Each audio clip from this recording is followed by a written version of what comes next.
c'est vrai que la région a été partie prenante effectivement dans l'élaboration de ce schéma de raccordement au réseau des énergies renouvelables. En fait, on veut être le garant de notre vision que nous avons écrite et partagée dans le territoire Grand Est, qui est le SRADET, par rapport aux objectifs de développement durable. Ces objectifs de développement durable ont été quantifiés, chiffrés, et ils doivent être pris en compte dans le schéma pour fixer la capacité. Et le développement de la production de ces énergies renouvelables électriques doit être pris en compte sur les 5 à 10 prochaines années.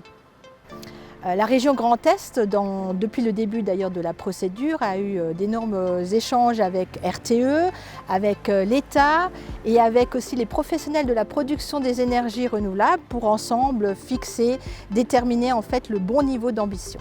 Alors par ce schéma, en fait, la région aimerait mieux pouvoir maîtriser le développement des énergies renouvelables, d'avoir une meilleure maîtrise sur les enjeux environnementaux, le cadre de vie, un meilleur équilibre entre les différentes filières, l'éolien, le photovoltaïque, également un meilleur équilibre sur le territoire du Grand Est.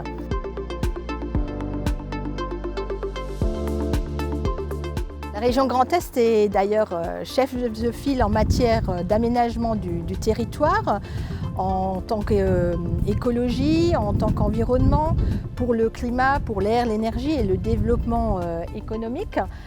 Et en fait, l'objectif de la transition écologique, c'est le croisement de tous ces enjeux. Et donc, tout particulièrement, maintenant, développer ces énergies renouvelables sur le territoire et regarder en même temps la maîtrise du paysage, garder le foncier naturel, la biodiversité, l'agriculture. Alors, c'est un exercice effectivement qui est quand même très compliqué. Et nous avons, par le biais de Climaction, qui est un dispositif que nous avons mis en place, la région et l'ADEME, voulu un vrai ancrage territorial et faire ainsi participer non seulement le citoyen, mais également les collectivités.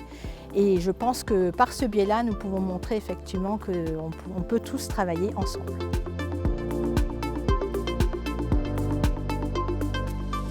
Alors effectivement, la participation des citoyens est importante, fondamentale. Non seulement elle est utile, mais elle légitimise aussi ce schéma.